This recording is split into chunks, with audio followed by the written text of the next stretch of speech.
கர்த்தருடைய பரிசுநாமத்திற்கு மகிமை உண்டாதாக. நேற்று நான் ஒரு 2 மணி அளவில் நான் ரோட்டில் போயிட்டுருக்கும்போது ஒரு வண்டியில் போகிற 2 பேரை நான் பார்த்தேன். ஒரு பெண்ணை வண்டி ஓட்டிகிட்டு போயிட்டு இருந்தாங்க. பின்னாடி ஒரு ஆண் அமர்ந்திருந்தான். அவன் அந்த பெண்ணை முழுக்கமே ஆக்கிரமிச்சிருந்தான். அவங்க 2 பேருமே ரொம்ப சந்தோஷமான ஒரு மனநிலையில் இருந்தாங்க. அந்த பெண் குள்ளமாக இருந்தாங்க. அந்த ஆண்மகன் உயரமாக இருந்ததுனால அவன் ஃபுல்லாக ஹக் பண்ணி அவன் குனிஞ்சு அந்த பொண்ணை பார்த்தான். ரோடு காலியாக தான் இருந்தது.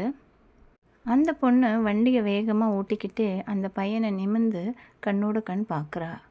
அந்த சூழ்நிலைகளில் ரோடு காலியாக இருந்தது. அப்படி இல்லைன்னா அன்றைக்கு அந்த பிள்ளைங்களோட நிலைமை என்ன? வேதம் சொல்லுகிற வார்த்தை என்னவென்றால், நாம் பாவத்திலே ஜனிப்பிக்கப்பட்டிருக்கிறோம். ஆகையால் பாவம் நம்மை ஆட்கொண்டிருக்கிறது. நம்ம நல்லது செய்யணும்னு நினச்சாலும் நம்மளால் செய்ய முடியாது. நம்ம நினைக்கிறது செய்யாமல் நினைக்காதையே செய்கிறோம் அப்படின்னு வேதம் சொல்லுது. ஆகையால் பிள்ளைகளை ஒரு நிமிடம் யோசிச்சு உங்களோட வாழ்க்கையை கடவுளிடத்தில் ஒப்பு கொடுத்து நல்ல மனதோடு நல்ல நிலையோடு சந்தோஷங்கள் எப்பொழுதும் நமது அருகிலே இருக்கிறது. நம்ம எப்போ வேணால் சந்தோஷமாக இருக்கலாம். அதை யோசிச்சுட்டு நம்ம வாழ்நாள் முழுக்க நல்லபடியாக வாழ்ந்து மகிழ கர்த்தருக்குள் நம்மை அர்ப்பணிப்போம். ஆமென்.